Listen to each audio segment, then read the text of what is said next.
اما بعد فاعوذ باللہ من الشیطان الرجیم بسم اللہ الرحمن الرحیم والعصر ان الانسان لفی خسر الا الذین آمنوا وعملوا الصالحات وتواصوا بالحق وتواصوا بالصبر۔ اللہ تبارک و تعالیٰ کا ارشاد ہے والعصر، زمانے کی قسم، چونکہ زمانے میں ہی نیکی ہوتی ہے، بدی ہوتی ہے، جو کچھ ہوتا ہے زمانے میں ہوتا ہے، تو اس اعتبار سے پروردگار نے قسم اٹھائی والعصر، قسم ہے عصر کی، زمانے کی قسم۔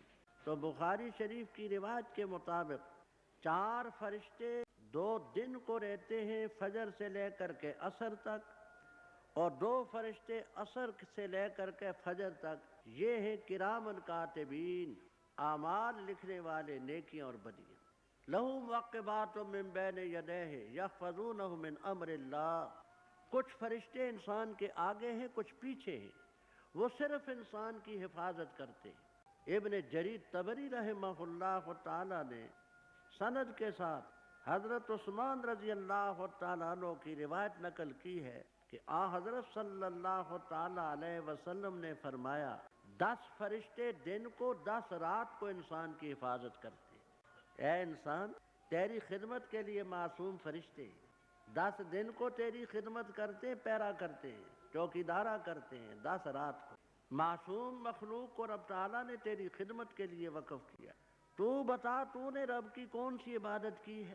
یہ 24 فرشتے دن رات کو تو انسان کی خدمت میں، حفاظت میں لگے رہتے۔ تو ایک بات یہ تھی کہ عصر کا وقت مراد ہے جب فرشتوں کی ڈیوٹی تبدیل ہوتی ہے، اور ایک تفسیر یہ ہے کہ عصر کی نماز مراد ہے۔ بخاری شریف کی روایت میں آتا ہے من فاتت صلاۃ العصر فکانما وتر اہلہ ومالہ، جس آدمی سے عصر کی نماز چھوٹ گئی ایسا سمجھو کہ اس کے گھر کے تمام افراد ختم ہو گئے، سارا مال ختم ہو گیا۔ اور ایک تفسیر یہ ہے کہ عصر کی جماعت مراد۔ حدیث میں آتے ہیں حضرت صلی اللہ علیہ وسلم نے فرمایا کہ میں ارادہ کر چکا ہوں نوجوانوں کو لے کر کے ساتھ پھروں، اذان کے بعد جو جماعت میں شریک نہیں ہوا میں ارادہ کر چکا ہوں کہ اس آدمی کو گھر کے اندر بند کر کے مکان بھی جلا دوں، آدمی کو بھی جلا دوں۔ بخاری مسلم ابو عوانہ کی روایت۔ اندازہ فرمائیں کہ رحمت للعالمین صلی اللہ علیہ وسلم یہ ارادہ فرمایا لقد ہممت، البتہ تحقیق سے میں ارادہ کر چکا ہوں، لیکن ایک معنی پیش آیا جس کی وجہ سے ارادہ پورا نہیں کیا۔ کون سا؟ لولا فی البیوت من النساء والصبیان، مسند احمد کی روایت ہے اگر گھروں میں عورتیں نہ ہوتی، بچے نہ ہوتے تو میں اپنا ارادہ پورا کر چکا ہوں۔ اندازہ فرمائیں کہ کتنی تاکید ہے رحمت للعالمین صلی اللہ علیہ وسلم۔ عورتوں پر جماعت میں آنا ضروری نہیں، بچے نابالغ اور غیر مکلف ہیں۔ تو فرمایا قسم عصر کی ان الانسان لفی خسر، بے شک تمام انسان خسارے میں ہے، نقصان میں۔ کالی شکل کا ہو، گوری شکل کا ہو، عربی ہو، عجمی ہو، یورپ کا ہو، ایشیا کا باشندہ ہو، ہاں، نقصان سے بچنے کی 4 صورتیں ہیں۔ یہ 4 صفتیں اگر ہوں تو انسان خسارے سے بچ گئے۔ پہلی صفت الا الذین آمنوا، وہ لوگ جو ایمان لائے، جو ایمان لائے خسارے سے بچ۔ ایمان کون سا ایمان ہے؟ دعویٰ تو سبھی کرتے ہیں ہم مومن ہیں، ہر باطل فرقہ یہ دعویٰ کرتے ہیں کہ میں مومن۔ ایمان وہ ہے جس کو قرآن کریم ایمان کہے، جس کو حدیث شریف ایمان کہے، جس کو فقہ اسلامی ایمان کہے۔ یعنی آپ یوں سمجھیں کہ ایمان کے لیے معیار ہے۔ قرآن کریم میں پہلے پارے میں آتا ہے صحابہ کرام رضی اللہ تعالیٰ عنہ کو خطاب کیا قولوا آمنا باللہ، تم کہو ہم ایمان لائے اللہ تعالیٰ پر۔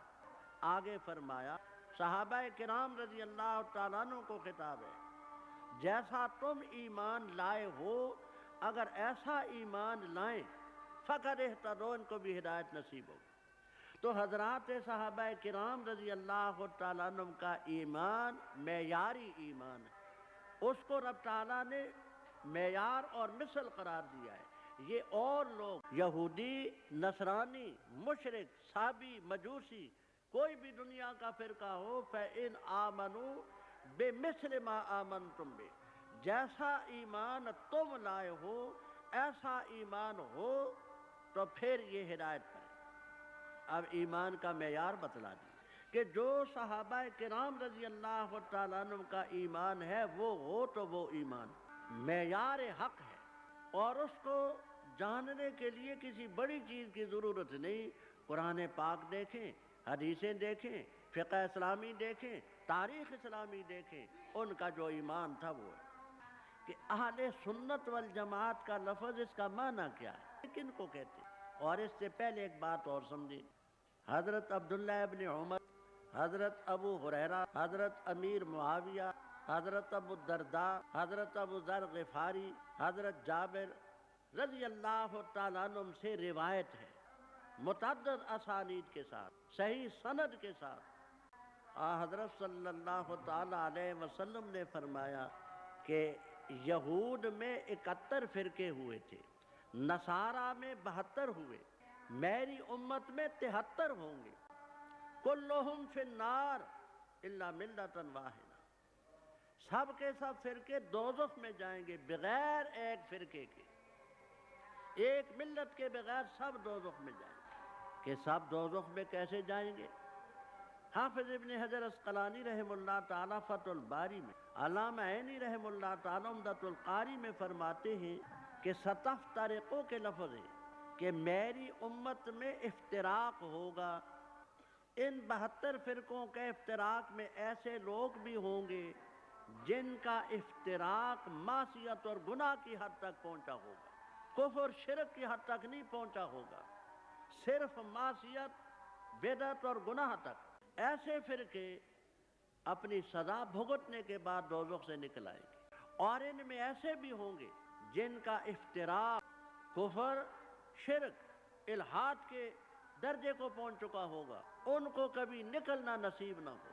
تو ایک روایت میں ما انا علیہ و اصحابی، وہ گروہ نجات پائے گا جس پر میں ہوں اور میرے صحابہ۔ اور عبد الکریم شارستانی رحم اللہ تعالیٰ نے روایت نقل کی ہے، آپ نے فرمایا کہ نجات پانے والا فرقہ ہوگا ہم اہل سنت والجماعت۔ قیلا، کہا گیا حضرت کون ہے اہل سنت والجماعت؟ فرمایا ما انا علیہ واصحابی، جس طریقے پر میں ہوں اور میرے صحابہ۔ اس روایت کے پیش نظر سیدنا شیخ عبد القادر جیلانی رحم اللہ تعالیٰ فرماتے کہ اہل سنت کون ہیں؟ آپ کی سنت پر حدیث پر چلنے والے ما انا علیہ کا مصداق۔ اور جماعت کا کیا معنی ہے؟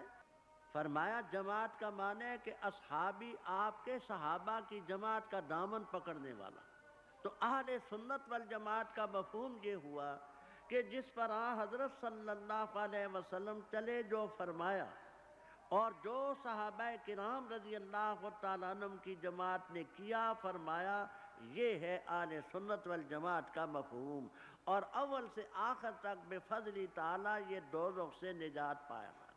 اور یہ بھی یاد رکھنا، بہت سے حضرات ہوں گے کہ اللہ تعالیٰ کے فضل و کرم سے ان کا حساب بھی نہ ہوگا۔ امام بخاری رحم اللہ تعالیٰ نے باب قائم کیا ہے، باب یدخل الجنت من امتی 70,000 بغیر حساب۔ پھر نیچے روایت نقل کی ہے، حضرت صلی اللہ تعالیٰ علیہ وسلم نے فرمایا میری امت سے 70,000 آدمی بغیر حساب کے جنت میں داخل ہوں۔ حافظ ابن کثیر رحمہ اللہ تعالیٰ نے کنتم خیر امت اخرجت للناس کی تفسیر میں 3 اور روایتیں بیان کی۔ ایک روایت حضرت ثوبان رضی اللہ تعالیٰ عنہ سے، حضرت صلی اللہ تعالیٰ علیہ وسلم نے فرمایا میری امت میں 70,000 بغیر حساب کے جنت میں داخل ہوں گے، ما کل 1000 70,000، ان 70,000 میں ہر 1000 کے ساتھ 70,000 ہوگا۔ حافظ ابن کثیر رحمہ اللہ تعالیٰ فرماتے ہیں روات کلہم ثقات فالحدیث صحیح۔ تو 70,000 بغیر حساب کے داخل ہوں گے، ہر 1000 میں سے ہر 1000 کے ساتھ 70,000 ہوگا۔ ایک حضرت ابوبکر صدیق رضی اللہ تعالیٰ عنہ سے، ایک ان کے فرزند حضرت عبد الرحمن ابن ابی بکر رضی اللہ تعالیٰ عنہ سے۔ ایک میں یہ آتا ہے کہ ما کل رجل 70,000، اور ایک روایت میں ما کل واحد 70,000، 70,000 بغیر حساب کے جنت میں داخل ہوں گے۔ ان 70,000 میں ہر ایک کے ساتھ 70,000 ہوں گے۔ ابو بکر صدیق رضی اللہ تعالیٰ عنہ نے کہا حضرت پھر تو انشاءاللہ کوئی قصبہ اور کوئی چھوٹا گاؤں بھی نہیں باقی رہتا، فرما ہاں رب تعالیٰ کی رحمت سے بھی بڑی وسیع۔ تو اہل سنت والجماعت کا مفہوم یہ ہے کہ آپ حضرت صلی اللہ علیہ وسلم کے طریقے پر اور صحابہ کرام رضی اللہ تعالیٰ عنہ کے طور کو پکڑنے والا وہ اہل سنت والجماعت کا مصداق۔ جو صحابہ سے کٹ گیا یقین جانے وہ اہل سنت کے مفہوم میں شامل نہیں، نہ جماعت کے مفہوم میں شامل۔ تو پہلی بات رب تعالیٰ نے بیان فرمائی کہ خسارے سے نکلنے والا شخص کون ہوگا؟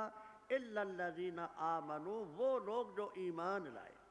اور میں نے عرض کیا کہ دعویٰ ایمان کافی نہیں، وہ ایمان معتبر ہے جو صحابہ کرام رضی اللہ تعالیٰ عنہ جیسے ایمان والا ہو۔ فَإِنْ آمَنُوا بِمِثْلِ مَا آمَنْتُمْ بِهِ فَقَدِ اهْتَدَوْا۔ اور ایمان کے بعد پھر وَعَمِلُوا الصَّالِحَاتِ۔ یقین جانے ایمان کی مثال ایسی ہے جیسے درخت ہو، جڑیں اس کی ہری ہوں لیکن جب تک پھل نہ لگے تو درخت کا فائدہ تو کچھ بھی نہیں۔ یہ نمازیں، روزے، حج، زکوٰۃ، قربانی، فطرانہ، یہ نیکی کے تمام کام یہ اس شجر ایمان کا پھل ہے۔ تو نجات کے لیے پہلی بنیادی چیز ہے ایمان، اور اس کے ساتھ وَعَمِلُوا الصَّالِحَاتِ، نیک کام کرنا۔ اور ایک روایت میں آتا ہے، مسلم کی روایت، حضرت صلی اللہ تعالیٰ علیہ وسلم سے سوال ہوا حضرت ایمان کی کوئی علامت بھی ہے جس سے انسان سمجھے کہ میں مومن ہوں؟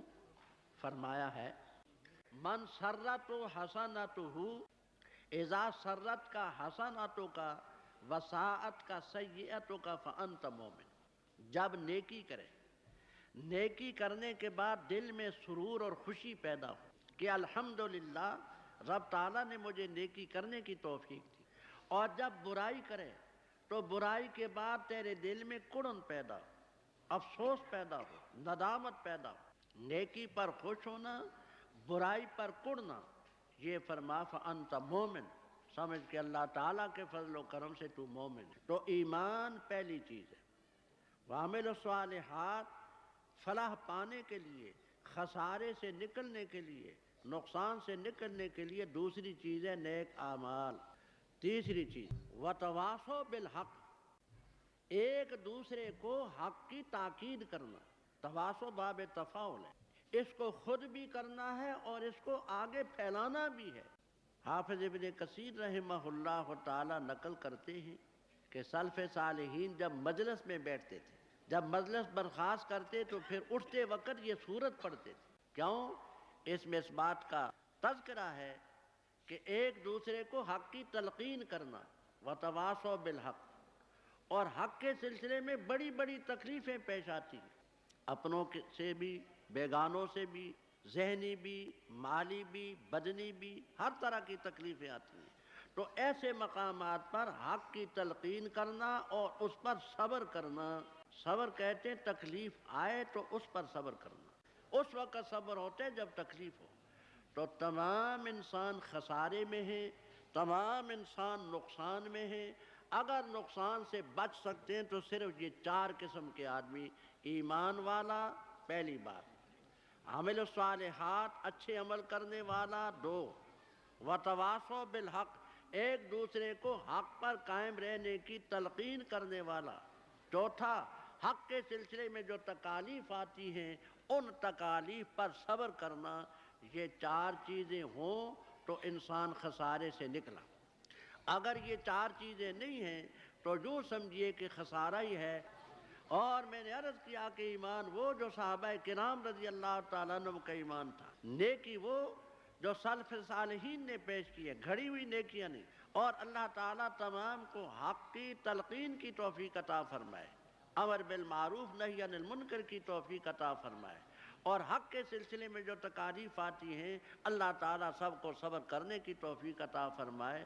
وآخر دعوانا الحمدللہ۔